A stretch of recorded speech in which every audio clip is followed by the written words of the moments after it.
maalummaa kee guutuu hin danda'u ibsu gaarommina keetiif dadhabe moodisu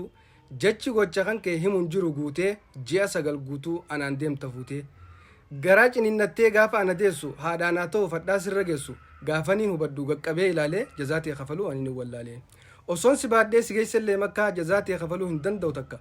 osoo nan hifanne na baattee duddatti ilma koonaan jetta bakkuma hundatti midhaan onnee jettee na qabda ofitti akkanaan dhiyaadhuuf jiruu gammachuutti riqicha gammachuu daawwitii jireenya yaadatii yaate anaaf qabeenya du'aayiteetiin argadha jabeenya foolii jannataatis yalaan dhageenya akka ati feetu hunda sumaaf taati furtuu jannataati yoo hubatanaati gaafa ati calliftee kophaa baatee teessu ishiin sirraa ustee turuu hin dandeessu gaafa ati gadditee yaaddu karaa kumaan sibira dhaabbatti waan beektu hundumaan akka ishii caaltee geessu bakka wayyaa suma jajjabeessite halkanii fi guyyaa haati utubduudha gaaddisa waa cufaa milkaa'inni guddaan karaa ishiitiin dhufa sinifattu haati akka nama biraa onnee ishii keessa jaalala kee jira qabaattus dhabdus sittiin jirjirtu bifaa jiraachuma keetiin fuulli ishii ifa jiraachuma keetiin fuulli ishii ifa